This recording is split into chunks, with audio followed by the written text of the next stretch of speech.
Hello, and welcome. We're going to get started. I was kind of delaying our start a little bit because I know that many of the students in the Masters of Occupational Therapy program are in tutorials before they come here, so they were arriving in groups of 8, and it's a bit disruptive. So I think most of them are here now, so I think we'll get going. I would like to welcome you today to hear a very inspirational speaker that is part of, that I'm proud to say is a colleague, and an internationally renowned scholar and social community activist. To capture the contributions of Dr. Rachel Thibeault in an introduction is not unlike trying to put toothpaste back into the tube. It's a daunting exercise and almost impossible to do. So please give me a little bit of license because she's requested it be short, but to do a little bit of respect to the sizable contribution that she's made, I want to highlight a few things. First of all, I'd like to say that Rachel is a very, very modest occupational therapist who decided one day that if others are not going to make change to the plight of marginalized people around the globe, that somebody's got to step up. So she decided to do that. In an excerpt from her Order of Canada award that she won 3 years ago, Rachel has empowered marginalized people around the world and has developed rehabilitation and social integration programs for landmine survivors, war-affected children, and people living with HIV, AIDS, and leprosy. Rachel has co-created small businesses using microcredit schemes with local youth and adults affected by war, disease, and disability, and introducing these to help establish sustainable employment. In Laos, Lebanon, Nicaragua, Zambia, Ethiopia, and Sierra Leone, she focused on skill development and vocational and training programs for girls and women, as well as many disadvantaged and marginalized people in those areas. So not only is her passport suggesting that she's widely traveled, but she's gone to areas of the world that most people would not even dare to think to go.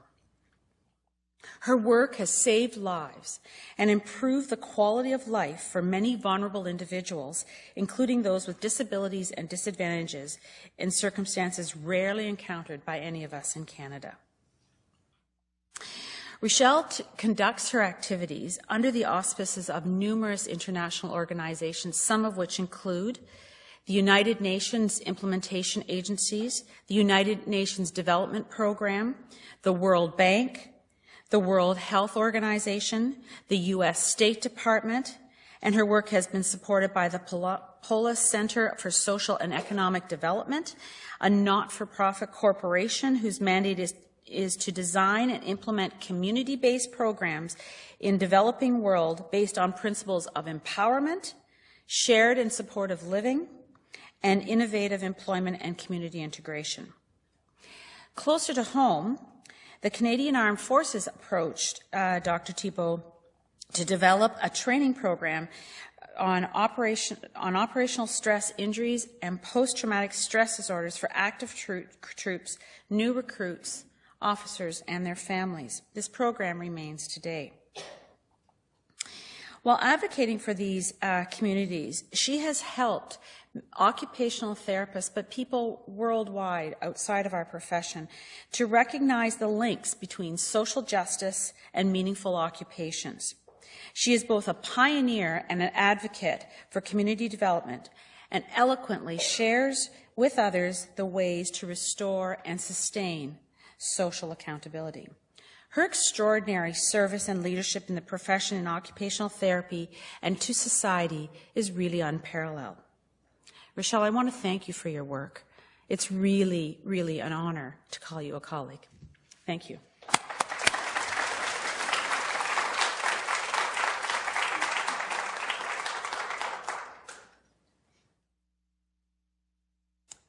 Thanks a lot, Sue. I rarely had such a thorough introduction. And I want to start by saying that none of this was ever planned. Often people ask me what my career plan was. I didn't have one.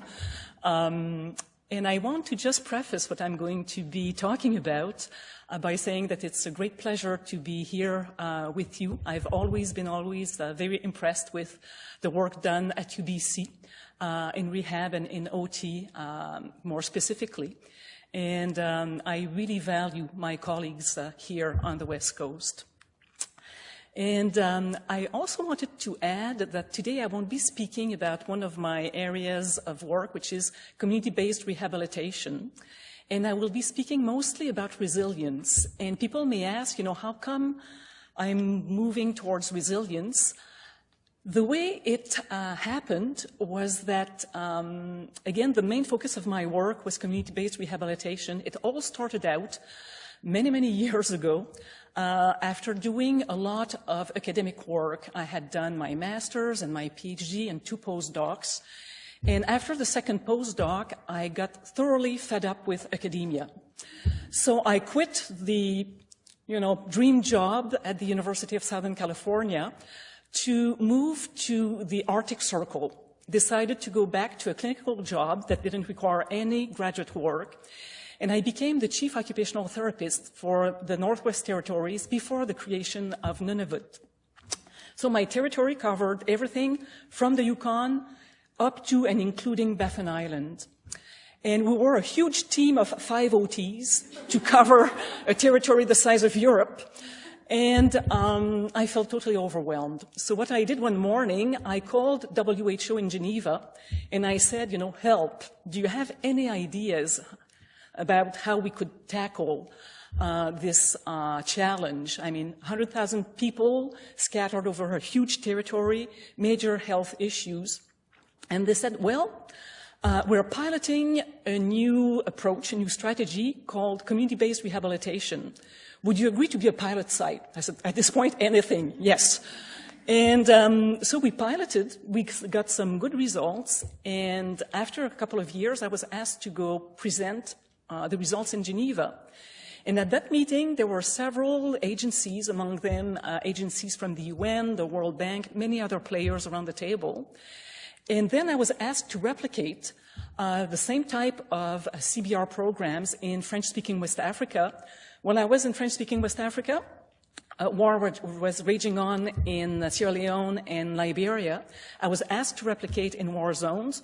When I was at it, they said, the rate of AIDS is really high. Would you replicate in populations afflicted with HIV/AIDS? And so it simply snowballed over the years, because in my mind, initially, one of my first jobs was in Nova Scotia. I thought I'd be there for life. So that's where actually Catherine and I met a few years ago.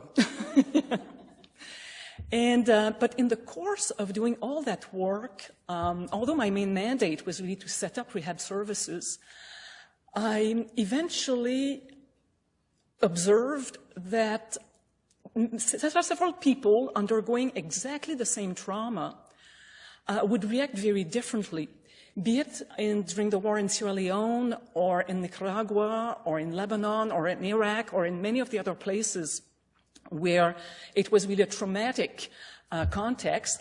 Some people would actually collapse and never bounce back, while some people would manage to really bounce back to their previous level of well-being. And that really caught my attention. And so in parallel with doing the CBR work, I started doing some research, initially very informally, then more structured, on resilience. I wanted to know what people did to come back to a much better state of mental health. And because I'm an OT, I wanted to know what they did and not necessarily what they thought. I was curious about the occupations that had led to greater resilience. And so who am I? I'm an occupational therapist who chose many years ago to work with communities, maybe more than on a one-on-one basis, vulnerable communities and people pretty much all around the world. But I want to bring back those conclusions maybe closer to home and look at who we are as a society. As you know, 1 Canadian out of 5 will experience mental illness in his or her lifetime. What we also know is that the highest prevalence of mental illnesses in Canada is found in the 14 to 24-year-old group, something that I find really worrisome, and we're going to talk a little bit more about that. 4,000 Canadians commit suicide each year. Mental illness is the second cause for hospitalization in the 20 to 44-year-old group, only second to cardiovascular diseases. And according to WHO, depression will be the first cause of disability in developed countries by 2020. It's already the case in the United States. If the trend remains what it is now, it's going to be the case in Canada in 2017. So it's coming up soon at home. And before we get, and that's why even here, not only in international work, the issue of resilience becomes quite crucial. But before we go into the heart of the topic, I wanted to define what we mean by resilience. In fact, there are 4 possible scenarios when we experience trauma. We're all born with what we would call a well-being baseline. So we have this initial baseline where we function at. And when trauma hits, usually, we plummet. Clearly, things don't go too well. And when we plummet, then there are 4 possible scenarios. The first one is that the trauma is so severe, or we don't have the resources to face it, and we will remain below baseline for the rest of our lives. We just can't find it within ourselves to bounce back to baseline. So the first scenario would be what we call inadequate resolution. We just stay at the bottom, can't bounce back. Second scenario, we bounce back to baseline, and that's what we call resilience. That somehow we manage to find the inner and outer resources to climb back to that initial baseline we had prior to the trauma. But there are 2 other scenarios that people don't know as well. The third one is called post-traumatic growth. It's when trauma pushes us into a state where we have to cultivate talents and resources that would have remained dormant. So in fact, trauma will galvanize us above our initial baseline. And I just want to give you an example of what I mean by post-traumatic growth. And in fact, my research has focused mostly on post-traumatic growth. And to me, the most vivid example I can give you comes from the war in Sierra Leone. I was working in the country during and after the war. And during the war in '98, I had a call that a young woman in some village needed assistance. The rebels had come to her village. And in Sierra Leone, the whole issue was for rebels to gain access to diamond mines. So their strategy was to instill terror in local populations so that they would flee and leave full access to the diamond mines.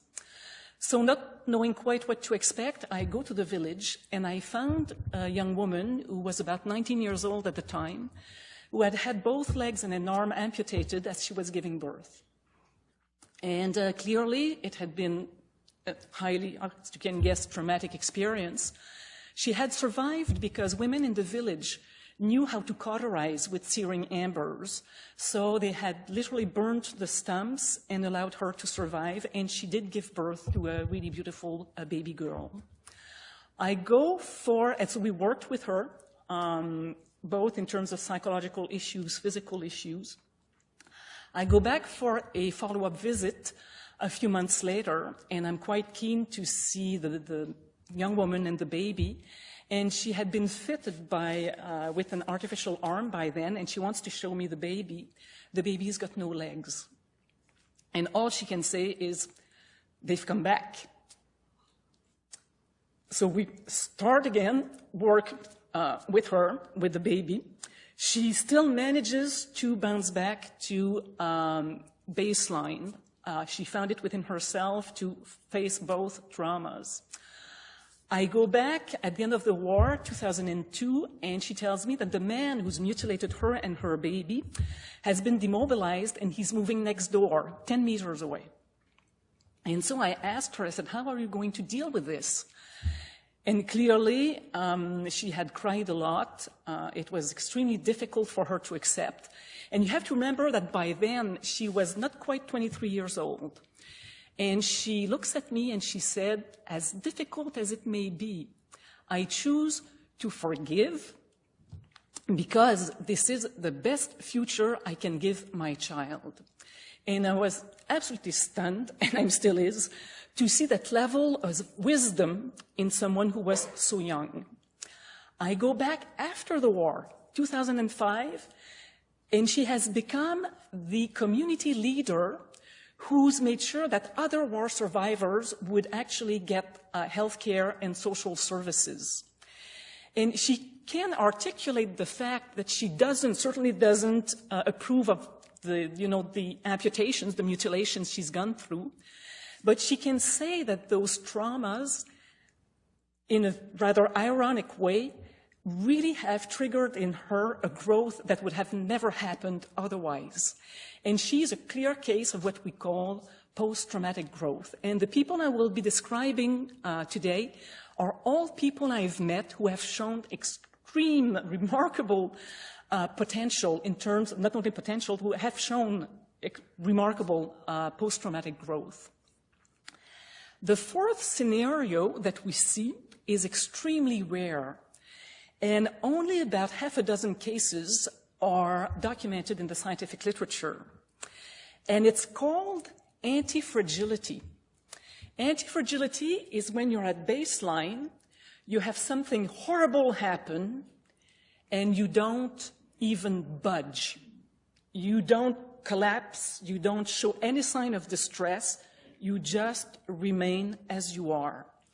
And I say it's very rare because it's something that's been found only in what's called high-level meditators. Anti-fragility is found in people who have accumulated more than 30,000 hours of meditation. To be an expert at anything, we need about 10,000 hours. If I want to be an Olympic athlete or if I want to be a concert violinist, I will need about 10,000 hours to get to that level of expertise and skill. Those guys have 30,000 hours under their belt of intensive meditation. And it's really fascinating to see how their brain works. They have actually suppressed the startle reflex. So if someone shot a gun in the room now, we would all be startled. We would have a peak in adrenaline and cortisol, and eventually it would taper off. These guys, no matter what happens, there is no startle, there's no peak, they just remain very stable. And when they do MRI studies, what's fascinating, what they see is not that they're indifferent. To the contrary, the part of their brain that's activated is really the left prefrontal lobe. It's the part of the brain that's the site for compassion, forgiveness, connectedness. And when they do qualitative studies and ask them, what goes through your mind when you just don't budge, when the rest of us get all flustered, they say, it's as if we're not afraid of anything because we already feel eternal. And one even gave a very interesting description of the qualitative experience. He said that in his view, human life in general it's a river, the river of life, the famous image. And he compared human life to just a whirlpool in the river. So he said, for a time, the river takes this shape, this identity. But in fact, this shape's never left the river. It's still the river, and it's going to be back in the river after the whirlpool. And so his qualitative sense is that His life was simply the eddy. He was forever part of the river, and therefore nothing could be threatening. And most of the people, again, that small sample that has reached anti-fragility, have similar views on life. But again, they also have 30,000 hours of meditation under their belt. What I'm going to be speaking about today comes from three sources of data. We'll speak about classic psychology, we'll speak about neuroscience, and some field studies in OT, again, that I've been carrying for many years, about 26 years now. And I've achieved quite a feat, I think. I've summed up the psychology bit on one slide. The father of psychology is often considered to be Erik Erikson for a reason that would be quite obvious to occupational therapists. Erik Erikson was the first one to make very explicit connections between meaning and resilience. And he really demonstrated that if we follow what's really meaningful at each stage of life, it will really strengthen us psychologically. For example, in young adulthood, the whole issue is around intimacy, maybe getting a family.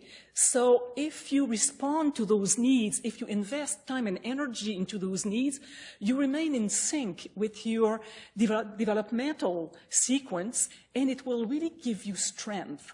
At the stage I'm in life, my issues have to do more with generativity and leaving some kind of legacy. So at this stage in life, that's where I should focus my efforts. And when we respect that developmental sequence, somehow, because we are true to the meaning in our lives, it really creates inner strength. The main heir to Erikson's work is called Martin Seligman.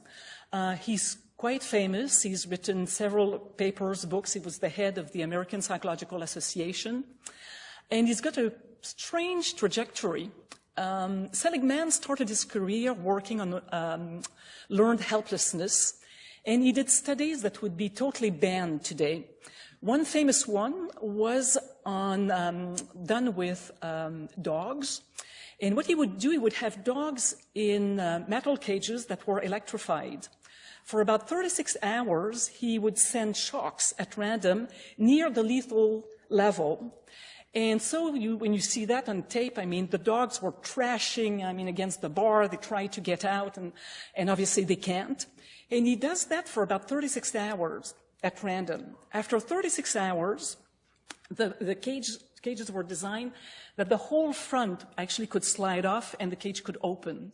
So after 36 hours, they open the cage, they keep giving the shocks, and the dogs stay in the cage. And in those days, they did those studies in the 60s. We didn't quite know what was happening. Today, we know. We know that suffering to that level can actually bring about some cortical changes, and it could even affect the visual cortex, that for the dogs, the bars were still there. That somehow the experience of deep suffering had really changed the makeup of their brains. Over the time, Seligman realized that not all subjects, though, would have those changes, and he decided to study happiness and resilience. He became curious about what would help people achieve resilience and not collapse a little bit like the dogs did. And he found out that in life, we have one major decision that will shape our level of resilience and happiness. And that decision is really at the core. It will color everything else that we will do. And it's really what we're going to choose as an ideal in life. The first ideal we can go for, Seligman called it pleasant life. So it's really seeking pleasure and avoiding pain and effort. And the example I could give is that in my life I could decide, well, what I really want to achieve is to be able to sit on the sofa with my bowl of chips, my beer, and my remote, and that's happiness. That's what I want out of life. And clearly, in terms of resilience, sooner or later I'm going to need to go get more beer, get up to go to the washroom. It's not something that can be maintained.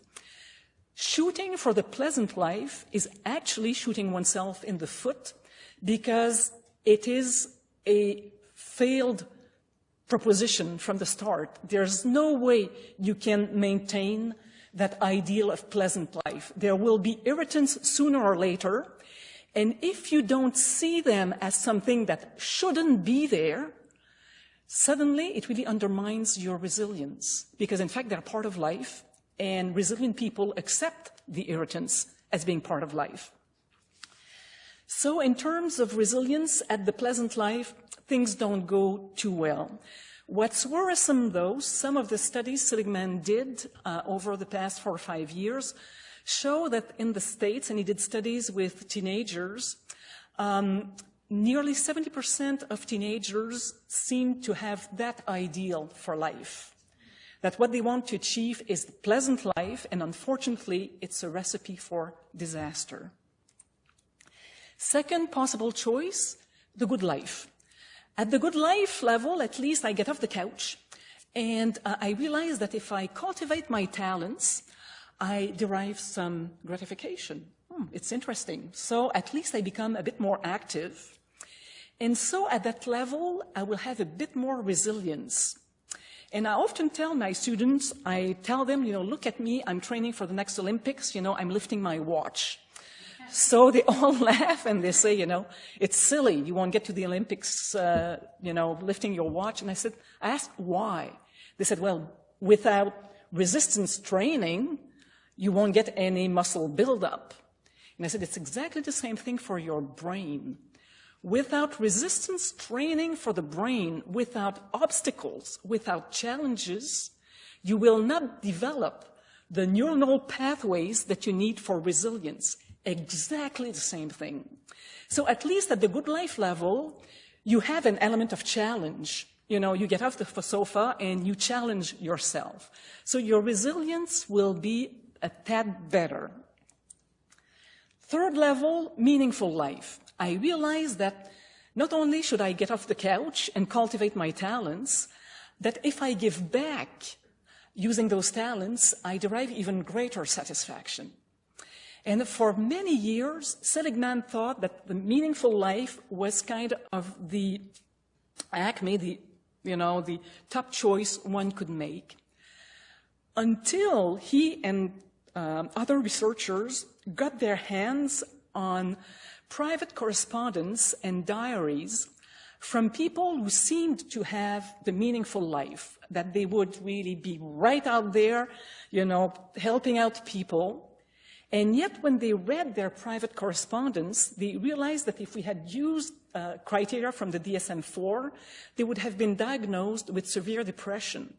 One of them, and it doesn't take anything away from what she's done, one of them was Mother Teresa. So there was one persona, public persona, but behind the scenes, there was a lot of unhappiness. And so they had to go back to the drawing boards and try to understand the phenomenon. And what they found was that even the people who had the meaningful life, what would undermine them was when they would act out of a sense of duty and righteousness. That what was lacking in the people with meaningful life who were not resilient was the notion of pleasure, really experiencing pleasure. So now the new data is really about using our talents to give back, but while enjoying life, having that balance when we also derive pleasure. Neuroscience has, in fact, validated the findings from psychology. And I want to introduce people. I should have written on the slide the name of the center. There's now a center in the States since 2008 called the Center for Investigating Healthy Minds. And I don't have time to get into the whole history of the center. If you have a chance, you go read about it. It's quite fascinating. But in a nutshell, it was started by the two people on the slide, The guy on the right is called Richard Davidson. He's a neuroscientist who's won pretty much all the awards in the States and worldwide. And the guy to the left is called Mathieu Ricard. And I know he doesn't quite look like a high-level neuroscientist on this slide, but he's a guy who leads a double life. Mathieu Ricard's got a PhD in molecular biology from the Pasteur Institute in Paris. And he was actually on a team that won a Nobel Prize of Medicine for its works on neuroplasticity. But as you can see, he doesn't only do neuroscience, he's also the French translator of the Dalai Lama. And he's the head of monasteries of Tibetan Buddhism in Nepal and Bhutan. So half the year he's with the Dalai Lama, and half the year he works with the team in Madison, Wisconsin. And again, I tried to sum up their findings very succinctly. What they found is that for the vast majority of us, our baseline in terms of neurological functioning is greater activity in the right prefrontal lobe. It's the lobe of hostility, aggression, depression, the nasty stuff that we'd rather not have too much of. And for example, if we woke up in the morning with our heads in an MRI machine, what it would read would be more prevalent electrical activity in the right prefrontal lobe. And they found that, in fact, it makes sense. We have some kind of neurological highway that connects the amygdala, as you know, that core feature in the brain that's really associated with fear and the flight or fight response, and the right prefrontal lobe. It's the brain our ancestors needed to survive. They needed to be able to make those quick assessments and, again, flee or fight. And, but that brain is not quite adapted to modern life, but still that's the brain we have to live with. So what they found is that resilient people, in fact, had much greater activation in the left prefrontal lobe. And it's the lobe of compassion, gratitude, forgiveness, serenity. That's where we would like to be. And they found out that if, let's say again, I wake up in the morning and I'm driving to the right, simply being present, mindful, just spending a few minutes taking stock. And again, I'll give you some data. So when we look, I was giving you the data about the 15 to 24-year-olds. Nearly, I think in the data from 2013, 82% of them will be on their cell phone or their tablet even before getting out of bed. So there's not even time to take stock as you wake up. There's all that immediate movement to reach out to something. If we counter that reflex and we give ourselves some time to be present and mindful, what happens is that we have time to then shape a meaningful altruistic intent. And it could be something like, okay, it's my friend's birthday today. I hope she has a good birthday. Immediately, the activity in the right prefrontal lobe starts to decrease, and the left prefrontal lobe gets activated. And what's really interesting for us OTs, if we give shape to that intent, if we add motor, sensory, and cognitive modalities to that core intent. In other words, if I decide, okay, it's Judy's birthday today, I'm going to call her, I'm going to go out and buy her a present, wrap it, go grocery shopping, have her over for dinner, we'll have a nice evening. Every time I add something to consolidate my initial positive altruistic intent, I, in fact, activate my left prefrontal lobe. And if I do it on a regular basis, I end up rewiring my neuronal pathways. What we know is that some of that, those changes are really linked to gamma waves. Somehow when, like if I took just a light bulb here, and if I manage, as you know, a regular light bulb emits light with a broad range of wavelengths. If I manage to grab the light bulb and synchronize all the wavelengths into one wavelength, I get something very special. I get a laser. A laser is nothing more than that, one light with one wavelength. When we take time to take stock and again try to cultivate values, and we'll speak about that, that really stimulate the left prefrontal lobe, the thalamus starts generating gamma waves. And gamma waves play two functions. They create something in the brain that's called binding. And what binding means, it means that suddenly, the brain is fairly chaotic. And binding allows the brain to function in a much more coordinated fashion. When we're in a binding state, it is the peak of our brain performance. Perceptually, we will pick up the stimuli much more readily. In terms of logic, of memory, of judgment, suddenly we're really at peak performance. And so, the more we cultivate those kinds of practices, those that we're going to be talking about, the more gamma waves we do. And so just as with the light bulb, instead of having a brain that emits erratically all kinds of wavelengths, we create some order in there. We kind of synchronize the brain much more into gamma waves, and qualitatively, it really gives us a sense of clarity and connectedness. And people often say, well, these things must take eons to take place. I wanted to show you a slide, again, coming from the Center for Investigating Healthy Minds. And as you can see at the baseline, before practicing some of the strategies we will be discussing, you can see that the right prefrontal lobe is much more prominent than the left prefrontal lobe. After, I try to remember, it was a year or a year and a half of their protocol, and the protocol was to practice some of those strategies twice a day, 30 minutes each time. You can see what happened to the brain. The right prefrontal lobe has atrophied considerably, while the left prefrontal lobe has grown just as remarkably. And in 2015, some of their latest research shows that on an MRI reading, they can actually see a change within 1 week. So again, the analogy with bodybuilding is not that far-fetched.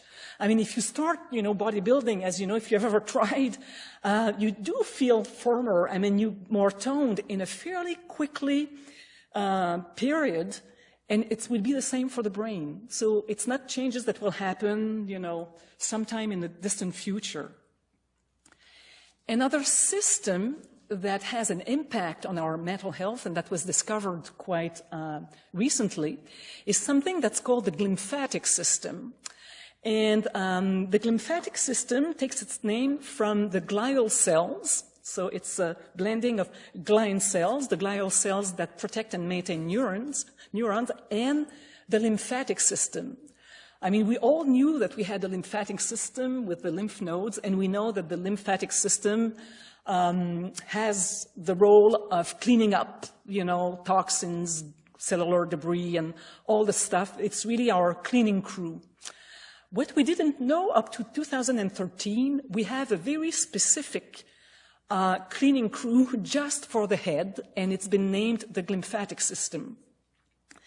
And as you may know, the glial cells account for nearly 90% of the central nervous system cells, so it's really a major bulk in the brain. But what we didn't know was that we have minuscule channels with cerebrospinal fluid that actually cleans up the cellular debris, the toxins in the brain within that glymphatic system. What we've learned also since 2013 is that the glymphatic system gets activated only in 2 occasions.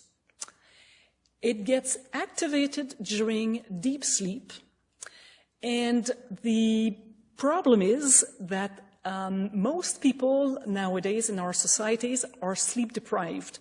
American research shows that about 67% of the general population doesn't experience enough deep sleep. Some of it being linked with, as you may know, the abusive use of technology before going to bed. I mean, as you know, the light from the screens interfere with the production of melatonin with the pineal gland. And also the fact a lot of people, again, 82% of American teenagers sleep with their cell phone activated and text during the night. So the kids, again, when we think of that group, you know, the 15 to 24-year-olds, they're in that age group where technology's taken so much room that it's now interfering with the capacity to experience deep sleep. The other occasion where it gets activated is during meditative or contemplative practices.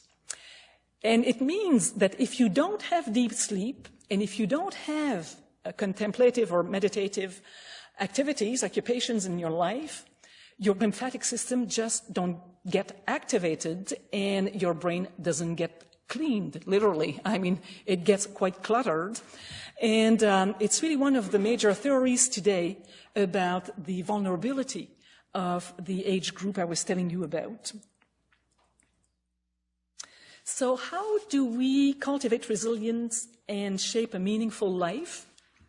Again, I would like to draw a parallel between physical and psychological health.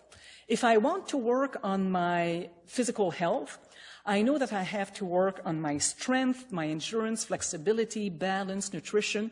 Science has defined a long time ago the constitutive elements of physical health. And science told me also what I need to do. So I will go lift weights, exercise, stretch, do balance exercises, have a good diet. We all know what we have to do to maintain good physical health. But the question was, what would be the mental equivalence of strength and balance? What would they be? Again, what would be the qualities or attitudes that would be essential to cultivate sound mental health? Again, the science has given us the answers today, and this comes from the works of Seligman and again the Center for Investigating Healthy Mind. We know that the core, the main thing that we have to integrate in daily life is mindfulness, presence, or / mindfulness. We've realized there's a daily minimum requirement of silence and solitude to allow us to function normally. In traditional societies, there was always silence and solitude around, always. If you worked in the fields, if you went fishing, hunting and gathering, there were always moments in the day where you could simply stop, be there, be present, mindful, without necessarily be engaged doing something. In our society, these moments have become extremely rare, and we realize that they play a role, they have a function in terms of our mental health. Again, they activate the lymphatic system. We absolutely need them. What the Center for Investigating Healthy Minds has determined, we need a minimum of 20 to 30 minutes a day in silence and solitude, not connected to any technology, not plugged in, not engaged in anything. And it doesn't have to be meditation per se. It could be simply soaking in the tub with a candle. It could be sitting on the porch watching the geese go by. But it's just moments where you're not doing something or just being engaged with technology, just being mindful. And if you don't get that, what research tells us, nothing that what I will say next will stick. This is really the core condition to cultivate good mental health. Then they found that another core element of mental health, just as strength and balance and the rest and flexibility, is cultivating compassion, love, tenderness. They call it the compassion cluster, because what I'm naming now are the values, the attitudes that have the greatest power of neuroplasticity. that the practice of these values actually will enhance activity in the left prefrontal lobe. And so it's about gratitude, seeing the glass half full rather than half empty. It's about forgiveness. And by the way, it was found that resentment is the attitude that one of them that paves most to the right, that it really kind of strengthens those connections, neuronal connections between the amygdala and the right prefrontal lobe. Justice, seeking justice for oneself and for others, but again in a spirit of compassion. If you experience activism, again on the duty or righteousness mode, it will actually pave to the right. You will be shooting yourself in the foot. It has to be done with that sense of compassion, tolerance, openness. And in the research, they speak of temperance, but in the sense of balance, again, making sure that pleasure is part of your life, that you have all those ingredients in your life. But same questions we had with the physical side of things. Now, what would we do? What would be the equivalent of stretching and lifting weights? How do we give shape to these core elements of mental health? And that's where my research in OT came in. That's what I looked at with the people who had experienced post-traumatic growth. I wanted to know, again, what they had done to cultivate that resilience over the years. And what I'm presenting is a summary of about life stories of about 100 life stories, people who have experienced post-traumatic growth and were willing to speak about what they had done. And I want to say two things. The first is that I really see these people as my masters. What I'm presenting is something I haven't achieved myself. I try to integrate it in my life, but I certainly haven't reached the level of expertise that these people have reached. And second, I also want to say that I've chosen one individual per occupational strategy, but most of them, there are 5 occupational strategies that will really have an impact. And most of them had 4, at least 4 out of the 5, if not 5 out of the 5. And we'll discuss that a bit later on as well. So I've told you about the initial questions, which were about how can some people not only survive extreme trauma, but also be happy, and their strategies to resilience. So the first person I wanted to introduce is called Thibeault, or was called, from Zambia, one of the worst slums of Lusaka. She went back between Chazanga and Thibeault, if some of you are familiar with the areas. And I was asked at one point, again, a bit in the dark, I was asked to do a seating assessment for a lady who needed it. So I go to her house, and I found a lady, Thibeault, on a cement slab, sitting in an old tire and literally sitting in her waist. The stench was unbelievable. She was covered in flies. And she gave me some of the warmest welcomes I've ever received in my life. So as an OT, my first idea was, she must have some dementia. You cannot be so serene in those life circumstances. She certainly had no dementia at all. She was all there.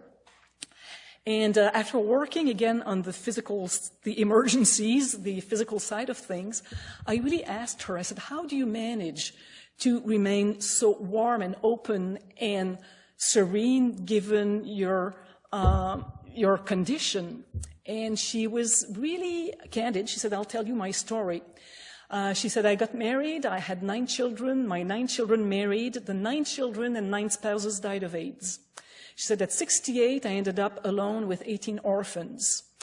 At not quite 70, I got hit by a truck. I became paraplegic. I met her, she was 71. So she had been living in that tire for over a year. And she said, I won't lie to you. She said, when I wake up in the morning, I'm so overwhelmed with panic, I cannot think straight, because what comes down, on me is, how am I going to feed the kids? How am I going to get them dressed, to get them to school, to keep them safe? And she said, when I open my eyes, every single morning, it's the same panic flooding me. But she said, with time, I've learned, and I asked the kids to bring me my mortar and my pestle. They throw some millet in there, and she said, I will pound the grain for as long as it takes, and I quote her, to come back to this place in me that always knows peace. She said, I know the path. I know there's a place in me that always knows peace, and I have to go back there before making any decision for my day. And she said, if I don't go back there, I cannot function.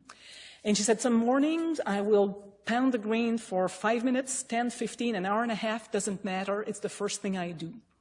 And she said, it doesn't have a functional purpose, because she said, by the time I'm done with the millet, it's so pulverized we cannot even use it. And so it doesn't have, again, a purposeful intent other than creating a way, a path to mindfulness. And I found that in all people who were highly resilient and who experienced post-traumatic growth, they all had some kind of intense physical activity, intense enough to be dopaminergic, and that would allow them to evacuate the anxiety that we all bear in us. And so for Thibeault, it was, pounding the grain. For others, it might be running, it might be dusting, vacuuming, you name it, but something that's physical enough to release that anxiety and create the conditions for mindfulness. And obviously, I was speaking about the 20 to 30 minutes of mindfulness, that's when Thibeault would also have them in her day. So she would get rid of that anxiety and be mindful for a little while after that. And it makes sense, even in our society. We know how fast-paced everything is, and it's difficult to go from that very fast-paced environment to, I'm going to relax. That we need a transition. We need occupations that would allow us to make that transition. The example I've got for the second occupational strategy, contemplation or meditation, comes from South Africa. I work with two women. I've been working with them for about 8 years now, with children with disabilities. And these two women, as you can see, are not of the same race. Ingrid, to your left, is colored. And that's how people want to be referred to in Western Cape. And Annie is white. And they were two people who fought apartheid for about 20 years. From 74 to 95, they went through pretty much everything one can go through when you oppose a repressive and oppressive government. From death threats, threats of kidnapping, arson, you name it. They remained strong and solid for 20 years. And I asked them, I said, how did you do it? What fed your resilience? They're both from the Christian tradition. And they said that it was through prayer, meditation, contemplation, through mindfulness, that they really managed to maintain that inner strength. And again, that's where what I call the daily minimum requirement fits in, those 20 to 30 minutes where we have those moments of centering. And I want to say that I've seen people of all spiritual traditions. I've seen people who are agnostics, who are atheists, that it's really the strategy of mindfulness that seems to be conducive to those neurological changes. And it's not really attached to the spiritual tradition you belong to. The third strategy we called creation, and I'm taking you to Ethiopia, where I've been working with people with disabilities, and more specifically with women with leprosy. And leprosy is the disability that, in my experience, carries the most prejudice, the most stigma. Of everything I've seen, this one really takes the cake. And in all the projects I do, we always get to the stage where we have to have income-generating activities. And I always tell people, I work from the perspective of my ignorance. I always tell them, I come from Canada, I don't have a sweet clue about what's going to be a good business in Ethiopia or elsewhere. So I always tell people, you tell me what you think would work out, and I will accompany you in that process, because personally, again, I don't know. And I was working with a group of 40 women with leprosy, and they had a certain dark sense of humor. They would say, you know, among all of them, they had maybe had 10 fingers. And so they went off and discussed what they wanted to do for generating income. After about an hour and a half, they come back and they said, we've got it, we're going to do needlework. My jaw dropped. As an OT, it wouldn't have been my first choice. But as an OT, again, my reflex was to think, okay, if they say that, there must be a reason. And so I asked them, I said, and I acknowledged my surprise. I said, well, I'm a bit surprised with your choice, but can you tell me why you choose that? And that's when they took me to a room, and as you can see on the slide on the left, where they had the most beautiful embroidery.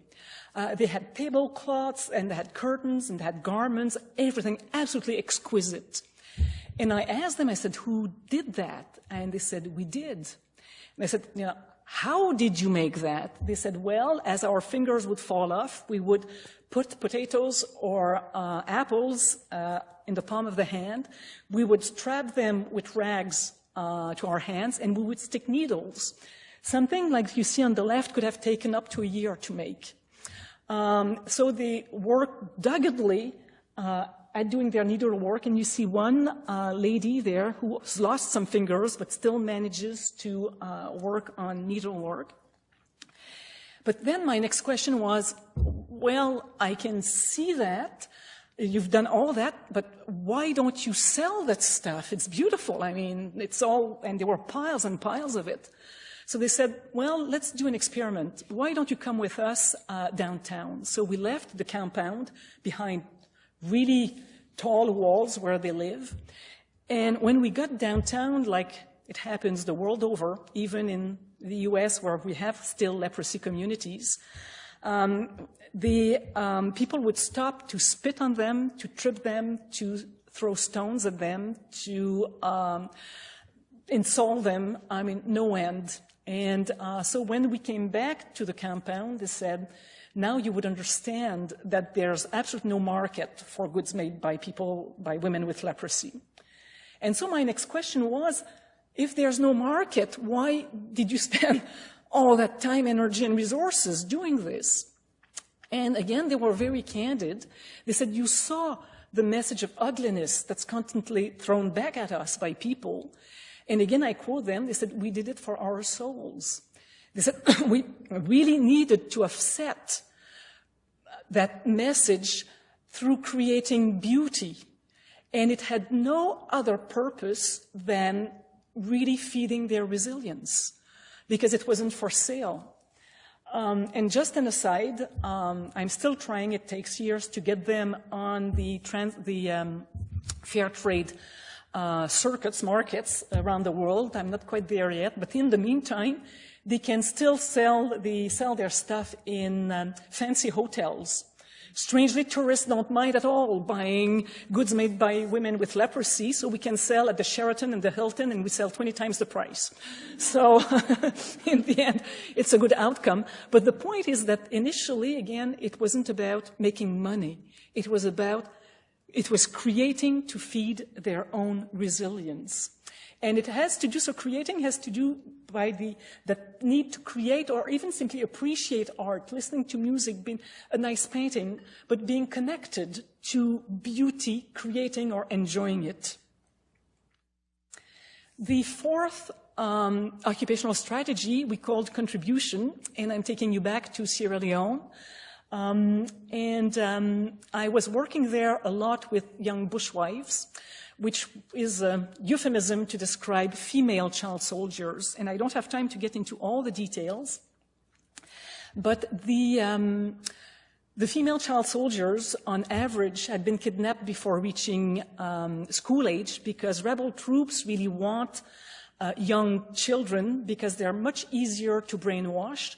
It's much easier to use them as human bombs without them knowing. And it's also easier to keep them because they won't be able to remember where they come from, so they don't escape quite as much. So as a rule, they will try to target kids between 4 and 8 years old. And so most of the girls I've worked with had been kidnapped around that age, never gone to school, so they were illiterate. They were pretty much all HIV positive because of repeated rape. They had children from rape. To make sure also that they wouldn't escape the rebel ranks, they were turned into drug addicts. The rebels knew about the blood-brain barrier, so the girls had all been injected in the head to really make them hardcore drug addicts. And if they refused to comply with orders, they would be amputated, mutilated, the way you see Doris on the slide. And so the girls had gone through extensive and prolonged trauma. And even the UN psychologists, when they came to Sierra Leone, they said it's not worth investing any time nor money with the girls. They are way too damaged. There's no therapeutic gains to be made here. But I had seen some of these girls, and with my local partners, we knew there was a lot of potential. And I shut down the whole story, but with them, as with the others, we got to the point where we had to do income-generating activities. And again, the girls were absolutely brilliant. They thought of a microfinance project about doing fish salting and drying. They knew that in a war zone, everything had been destroyed. All the infrastructures for distributing protein in the country had been destroyed. There was no refrigeration left. All the cattle, small husbandry, everything had been destroyed. So that was an absolutely brilliant idea. And so they made money fairly quickly, and they made a fair amount of it. And I remember going to do a follow-up visit, and the girls were waiting for me saying, oh, this is not working. This is really not acceptable. It cannot continue like this. And I said, I don't get it. Things seem to be going really well. What's the problem? And they said, well, I said, you can meet your needs. They said, well, that's the problem. Now that we can meet our needs, it's time for us to give back. And so what they asked, they said, can you find a group more vulnerable than us, people to whom we could give? And that in itself was a challenge, but we managed to pair them up with the elderly people with disabilities who are often abandoned in war zones because they cannot, they slow down the families when they're about to flee. So often older people will ask to be left behind, and I've seen some even hiding to make sure that they wouldn't slow down the people fleeing the area. So they kind of adopted those new grandparents. And the girls can say that for them it was a turning point in their healing. It's the time where they suddenly felt strong again because they could give back. They felt like they were full human beings. And it was, for most of them, it was the time where they really regained a very deep sense of resilience. And the last strategy we called connectedness. And my example is a colleague and friend called Emmanuel from Nicaragua. Emmanuel was a Sandinista fighter. And again, during the Civil War, and to make a very long story short, Emmanuel was on the losing side, and during the war, when the Sandinista was captured by a Contra, the enemy camp, the protocol was to tie the hands together, put a grenade, and detonate the grenade. So most of the men I've worked with in Nicaragua were double extremity amputees following torture. And what few people know, after the war, there was an American embargo prohibiting anyone in country or outside Nicaragua to provide any rehab or medical care for the ex-Sandinista combatants. Only one country in the world that defied the embargo, and it was Bulgaria. And so guys like Emmanuel went to Bulgaria illegally. They got fitted, they got health care, they were given apartments, jobs, training, you name it. They were received in Bulgaria as heroes. And, but they could feel that something was missing. They were in Bulgaria, and they would become weaker and weaker psychologically. And they realized that they really missed the connectedness with their family, with their culture, with their country. And it's fascinating to talk with them because what they missed wasn't anything extraordinary. They would say stuff like, you know, what I've missed most was just to be able to take my kids to the soccer field on the weekend, to have a beer with the guys on Friday evening, to go fishing with friends, to have a meal with the family.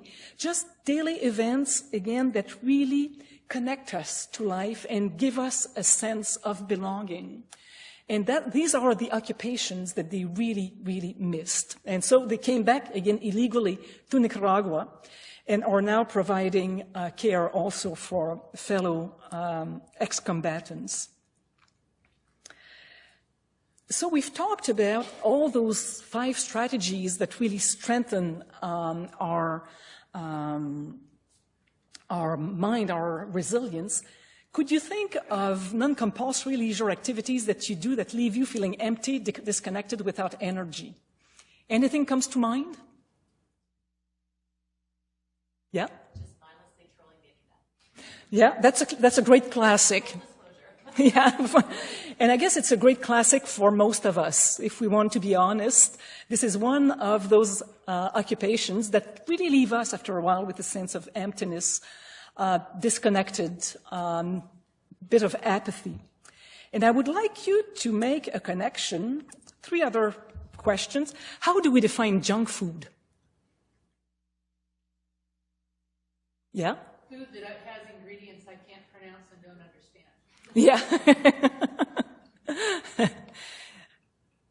Other definitions? Yeah? Food that doesn't provide nutrition. Exactly. So usually it's food that doesn't provide nutrition, food that's easily accessible. We don't need to cook for very long. Food that gives us a really quick fix, quick pleasure, but very fleeting. So that's pretty much junk food. Why do we turn to junk food? Often because it's easier, it's quick, it's easy. And again, there's that pleasure. But what are the consequences if we eat only junk food? And I tell my students, it's one thing to eat, have my bag of chips on Friday evenings with my bottle of Coke, but if I eat only that and drink only that, clearly I'm going to not feel very good in the long term. And also I know if I don't eat well, I will have, and it's an irony, even if I take lots of calories in, if I really gorge myself with 2 large pizzas, I will feel a huge sense of apathy after I've eaten all that. Strangely enough, we have the same symptoms with what maybe we could call junk activity or junk occupation. Again, activities, occupations that we can grab on quickly, that give us a fleeting pleasure, but when we're done, we have a sense of emptiness, apathy, of having wasted our time. And I know I've got some, the internet is a classic, and I can get into a funk and do a spider solitaire. If I do a game, big deal. If I do it for 20 minutes, I don't feel I've learned much. I don't feel it's opened horizons. There's a sense of apathy. It hasn't given me energy, that's for sure. So it's very, very similar to junk food. And what's fascinating is that resilient people look at their occupations the way we look at our food. What I've shown you, the 5 occupational strategies, could be likened to the Canadian Food Guide. You need protein, you need vitamins, you need minerals. And once you've got all that, you need roughage, fibers. Once you've got all that in the diet, then you can think of junk food. But you better be sure that the basics are in place before you eat junk food. Again, it's not expected. I tell my students, I don't expect you to eat kale and sardines 3 times a day, 7 days a week. Nobody would ever do that. But again, you have to make sure that before filling up on candy and chips, the basics are in place in terms of occupation. And what we see is that often we will spend the bulk of our time, our free time, the time we have control over, on occupations that don't necessarily feed us, occupations that don't have the right nutritional value for the mind, for resilience. So the question we have to ask ourselves is, how much junk food would I allow myself? How much junk occupation should I allow myself? I have to make sure that I've got my 5 components well embedded before I go into the junk food side.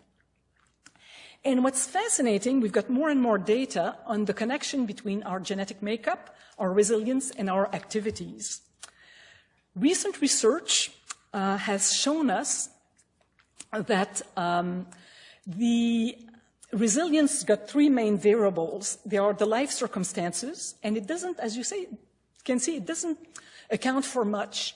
If we've got the basics in place, if I have a roof, food, I'm safe, if I win $1 million, lose some money, it won't affect my resilience that much. My genetics will play a role, but again, only 30 to 40%. What really builds resilience is these are not OTs doing it, so they don't speak of occupations, but it's the intentional activities we choose. And the intentional activities, I can send the slides later on, are of 2 types. We have a type that's called hedonic, and they're the occupations that are really self-gratifying. So I go buy myself 3 dresses, I go buy myself a new car, I go to fancy restaurants. Not to say that it's bad, but somehow when we look at the impact on the body, it's the eudaimonic activities that have the most benefit for us. And the eudaimonic activities are really defined as activities that strive toward meaning and a noble purpose beyond simple self-gratification. So as the authors say, it's the difference between enjoying a good meal and feeling connected to a larger community through a service project. And again, I don't have time to go into all the details, but they've done extensive research on intentional activities and their impact on human health. And they looked at psychological well-being. And it's clear that people who practice, the 5 C's, the healthy, the eudaimonic intentional activities, report a higher level of psychological well-being and a deeper one, more stable over time. They even tested immunity and inflammation responses. I don't have time to get into all the research protocols, but one of them was fascinating. They grabbed a whole big cohort, and they actually infected them all with the virus of the common cold, straight in the sinuses, everyone. And then they dispatched them to either hedonic activities, so stash of money, go blow it on one side, and the others they sent to do something that was meaningful. And they got highly statistically significant results around the rates of infection. The people who practiced the hedonic activities had a much higher rate of infection than people who devoted time to eudaimonic intentional activities. And they did also studies on inflammation. So what they found in their conclusion is that the cellular level, and they identified that it happens at the mitochondrial level, our bodies respond better to a different kind of well-being, one based on the sense of connectedness and purpose. So the 5 C's are the occupations, like the occupational strategies that come and feed, that constitute those eudaimonic intentional activities. Significant detail, just like with junk food, you have a little bit in your life, I'm sure you will have some hedonic intentional activities. It's always better to choose experiences over goods. So if you choose to go to a nice concert, to go get a nice massage, it would be better than simply hoarding goods. Again, way down to the cellular level. And I don't have time to get to the rest of it. I always put way too much, but that's what I really wanted to cover. And I wanted to leave you with two two elements at the end. One is an analogy. What we've discussed today is really well grounded in science, but not necessarily well practiced. And I wanted to make a parallel. I think no one here would be silly enough to sign up for a marathon and not train. To say, I'm sitting back and I will go run my 42K in 2 weeks' time. No need for training. We would find that absolutely crazy. And yet, we do something very similar psychologically. We don't do much to cultivate resilience, but we feel, when trauma hits, I'll be ready. No sweat. Doesn't work like that. What research tells us is just as with training for a marathon, what we need, in fact, is to train with those strategies in daily life. It's really trying to embed that in daily life that will make a difference in the long term. And again, like bodybuilding, and also that it needs to be maintained. If we stop, just like what happens when you stop training, especially at my age, you can feel it quite quickly, everything becomes nicely flaccid and you're back to square one. So that maintenance is really key. And the very last thing I wanted to share with you before ending is something that my masters, as I call them, have left me. It wasn't part at all of the research project, but living with them day in and day out, I was also fascinated at one point at how accurate their decisions were. And I would look at them and they seemed to always be bang on. And eventually I got into my conversations, always the same question, what do you ask yourselves before making a decision? You always seem to make the right decisions. And it's fascinating to see that in different words, they all told me the same thing. They said, before making any important decision, we always ask ourselves 4 key questions. The first one is, will my choice, and it could be the choice of a new job, the choice of a partner, will my choice allow me to be true to myself? They highly value their integrity. They will not jeopardize it. They will never claim to be people they are not. So, for example, they wouldn't take a fabulous job knowing they don't have the skill set. So very honest, staying very close to their integrity. Their second question is, will my choice allow me to grow? They never seek comfort. They're not people who want to stay in the comfort zone. They are people who want to seek challenge, a pleasurable challenge. They are not after suffering, but they want challenge. And even for partners, I've interviewed people who were married, and they would both say, well, when I chose him or her, I knew she or he wouldn't let me sit passively on the sofa, that they would really push me to develop my potential. So they really look for opportunities to grow. Their third question is, will my choice allow me to give back? Or am I getting into a situation where it's just my immediate needs or the needs of my immediate family? Is the scope broader? For them, it's very important. And the fourth question is it going to be fun? Will there be pleasure?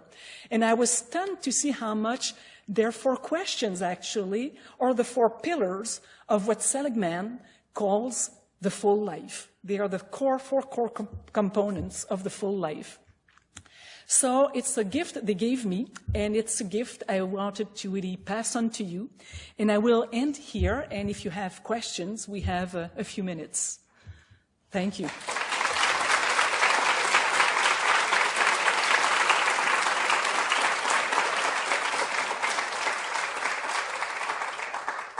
Michelle, thank you very much. That was absolutely inspiring, and I think it's changed all of our lives. We're all going to try to adopt some of those strategies to be more cognitively astute and sympathetic, to develop that left prefrontal cortex.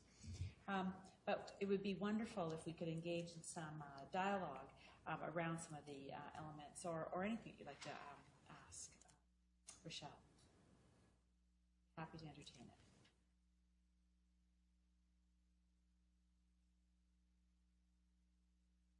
Yes, Katie.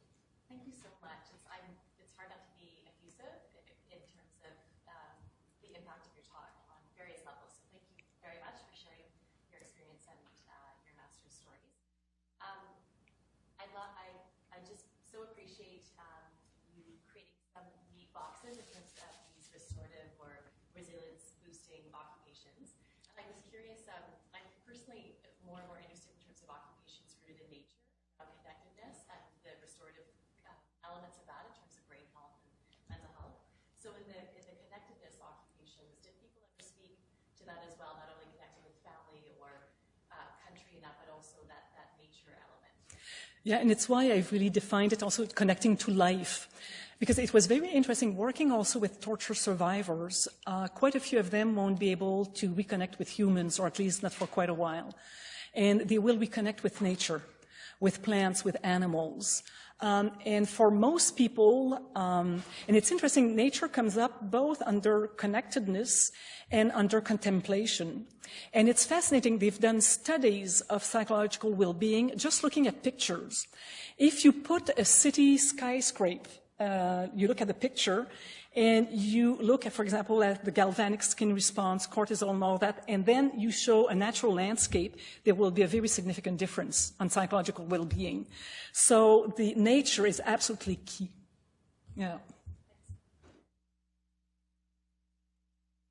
I have a question. Have you found that the age of trauma, the age that trauma occurs, affects at all the level of resilience? I looked at that. Again, I cannot generalize because I have a sample of about 100. But in the 100 people who have shown post-traumatic growth, age wasn't a factor. And that really surprised me, but it really had no impact.